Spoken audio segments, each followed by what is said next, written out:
Oh, hi, this is Rob Kramarz, President and founder of Intelliversity. We're here back with Live It 365.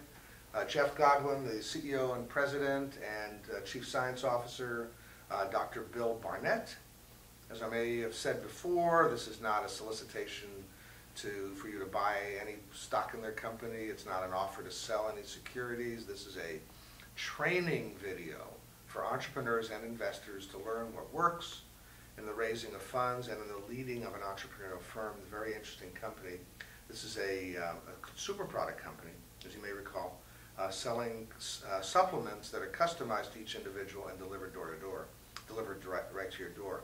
I know I could use the service, assuming the price were right, because you know, if it's a lot more expensive than going to Henry's or some drugstore, I wouldn't do it. But if the price is right and it's customized to me, heck, I would much rather buy it through the mail. Oh, sure, You know. absolutely. But that's not what we're not here to sell your company.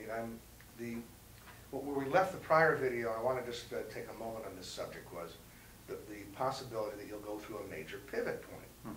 And in the break, while we were talking about this, you pointed out that you've had shifts in strategy as you've gone along, but there's been no real near-death experience where you had to completely revise your business plan or anything like that.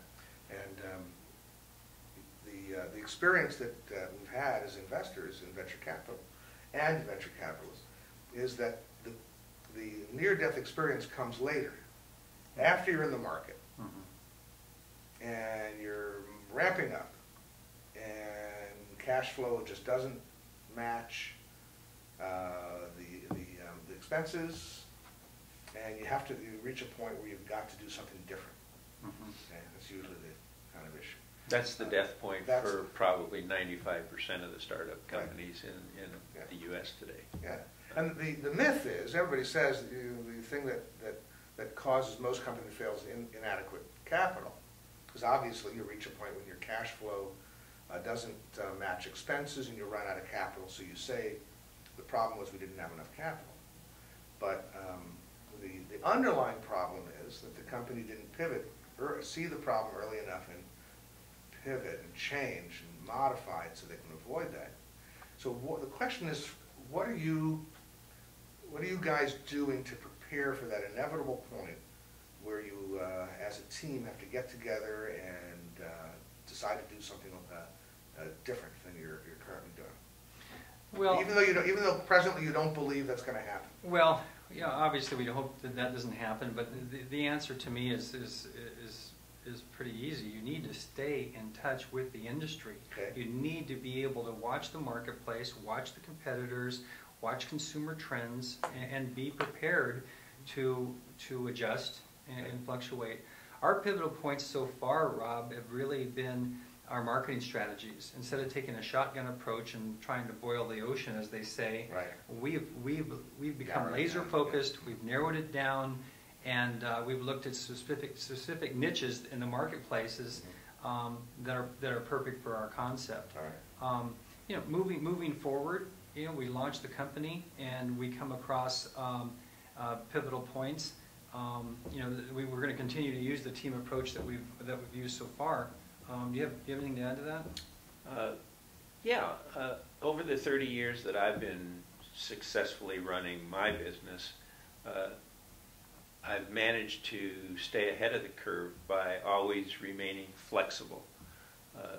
You have to do research before you bring out a new product. Exactly. You can't just say, okay, what's hot today, I'll make a Me Too version of it and expect to do marketing, because you may spend $100,000 to get that product ready and the market changes by the time you're ready to put a label on the bottle. So I've always tried to stay ahead of the curve. I use human medical research to actually help me develop animal products, because human medical research has always been about 10 years ahead of the veterinary industry. And that's always been successful for me, and I hope I, can bring that to this business as well. So that's going to be the answer to the question, is that as a company you want to be a learning company all the time, always learning about your market by experimenting and trying new things before you scale each new idea. Right. And Try to find ways to experiment with it. Well, and I have to tell you, you mentioned earlier that normally people see the failure to a new startup company as lack of capitalization. Right. And the reality is, and I used to teach accounting at the college level, and that is what they tell you. Lack of capitalization and lack of bookkeeping knowledge causes businesses to fail. Well, we're not going to have lack of bookkeeping knowledge with a CPA on board. Right. And as far as capitalization, you have to be smart. Some people think they just want to grow as fast as they can, and they produce accounts receivable instead of cash. Right. And so being smart about it will allow the working capital that you acquired to get you to profitability and beyond. Yeah. Good. Let's go directly to the question we promised earlier. What do you think other entrepreneurs should know about the process of raising funds so far, from your experience? Well, I think that entrepreneurs need to be prepared for some very intelligent investors to ask some very pointed questions. Mm-hmm. I think they really need to have their I's dotted, their T's crossed. You need to have your market research completely done. You need to have your industry and your competitor research completely done. You definitely need to be prepared for very sophisticated investors to ask you very pointed, detailed questions. You better have it all done. You better do your due diligence, or it'll be fleshed out. I've enjoyed watching a program on TV called The Shark Tank. And if it taught me one thing, it's that the principals of a company always evaluate their company at a much different level than what investors evaluate a company. Say more about that. For example, people will bring out a product, they've sold $20,000 worth in the last year, and they're selling 10% of their stock for $500,000.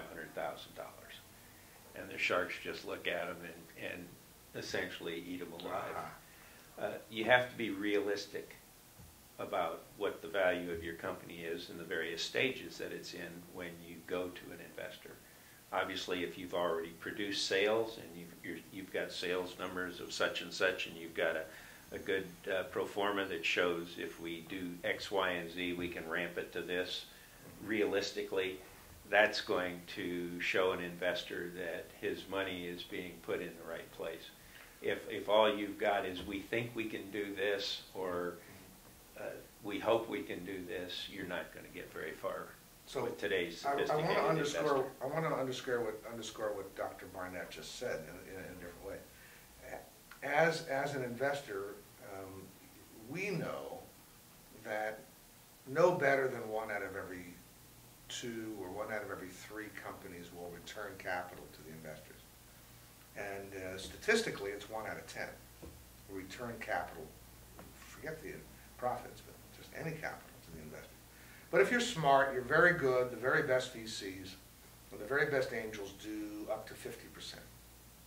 So let's just assume that we're the smartest investors and these are the smartest businessmen, and it's the best business idea. It's still no better than 50% probability that it'll ever return the capital to the investor.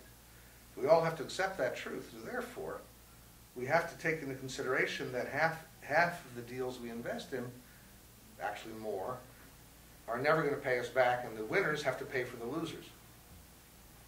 So the value, the share of their company that we're buying with an investment has to take into consideration that half of the time we're not going to get anything back, which means that no matter how good their math is, the company is really worth, in our eyes, no more than half of what they say it is, and probably substantially less, because we have to make up for all the losers. Even though on paper it pencils out that eventually it'll be worth a certain amount. So you have to understand the investor's point of view, that he's looking at realistically that this company is probably not going to ever pay him back. So the ones that do have to make up for the ones that don't. And we, as entrepreneurs, we all want to believe that we're going to be the one that's successful. So it's hard for us to see the investor's point of view. Well, and if I could respond to that, I guess I was hoping you would ask me, what makes us different? Why should an investor invest in our company versus all the other ones that you just mentioned? Why is our company going to make up for the losers that I heard you just say? I didn't ask that question because this is not a pitch. Okay. Okay. So and actually you've answered that very, very successfully already, so. But I want to get to one other thing that's really important, which is that for your kind of company, which is a consumer products company that's dealing with a very popular subject, and because you're very presentable people, as a very presentable team, dynamic leadership capabilities, I believe the investment community that you should be talking to is not the professional investor. It's going to rip you to shreds and try to turn over every rock and every leaf. But you really want to be dealing with the casual investor who doesn't invest professionally, but really is intrigued by and fascinated by your market and your product and who you are and wants to be part of your team. And there's a completely different way to approach the casual investor, which we can talk about offline. But I'd like to know what you think about that strategy. Well, it makes a whole lot of sense to me, and just from the fact that we have done presentations to large groups and they've not come to fruition. Right. So it does need to be an individual, perhaps an affluent individual that that we stroke a chord with in terms of nutrition. Perhaps they take supplements themselves. Yep. Maybe the gentleman's wife is a nurse or a nutritionist. Someone that has the same passion that we do for this concept. Yep. And by the way, it's also been true, we found it true, that not only will investors have to be passionate about your area, but chances are they're going to have some experience in your business area, because they're comfortable and familiar with the supplement area. So if you can focus it down even more like that, you're going to be even more successful. Well, I think that's all for today. We're going to conclude now with Intelliversity's discussion with Livet 365.